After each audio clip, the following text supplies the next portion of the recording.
You got to laugh to keep from crying when you move into the land of stop and frisk, which the Bloomberg administration is out defending in force. If only they cared as much about my rights. Yesterday, New York City Police Commissioner Ray Kelly told David Gregory this. Preventive aspect to this, and people say innocent. That's not the appropriate word. Wait, now I'm confused. If someone's not breaking the law, then how are they not innocent? Perhaps there's a gray area if you're black or brown? And that preventive aspect we heard about in the stop and frisk trial, when New York State Senator Eric Adams, who was an officer for 22 years, testified that during a meeting with the commissioner, Kelly said he wanted to instill fear in them, meaning black and brown men, that every time they left home, they could be targeted by police.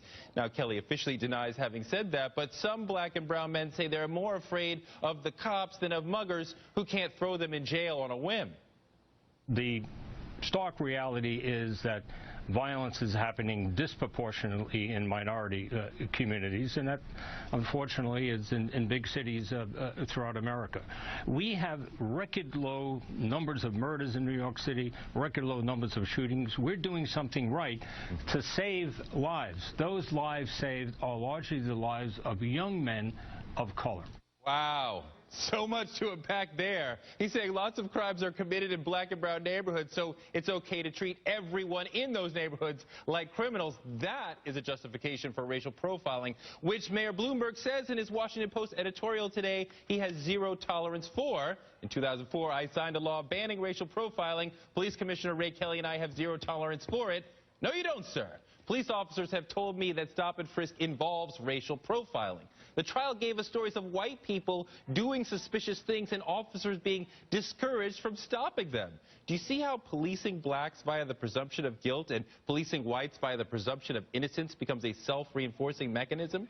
But apparently Bloomberg and Kelly care so much about black and brown men that they're willing to treat all of them as criminals in order to scare the minority who are criminals and thus save black and brown lives. How did I not understand that? It's for our own good. We should be thanking them for this.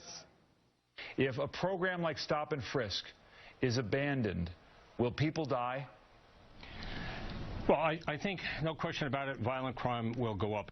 And there's your fear-mongering. Ignore that other large cities have decreased crime without stop and frisk. Ignore that New York had a steep decrease in homicides before stop and frisk. Ignore that stop and frisk seizure rate for guns is 1/15%, which we could beat by doing random checkpoints. It's worse than random. Bloomberg concludes his Washington Post editorial saying every American has a right to walk down the street without being targeted by the police because of his race or her race or ethnicity. At the same time, every American has a right to walk down the street without getting mugged or killed. Don't black Americans have a right to walk down the street without getting mugged by police? Mr. Mayor, aren't we citizens too? Okay, that does it for the cycle. It's time for the Joy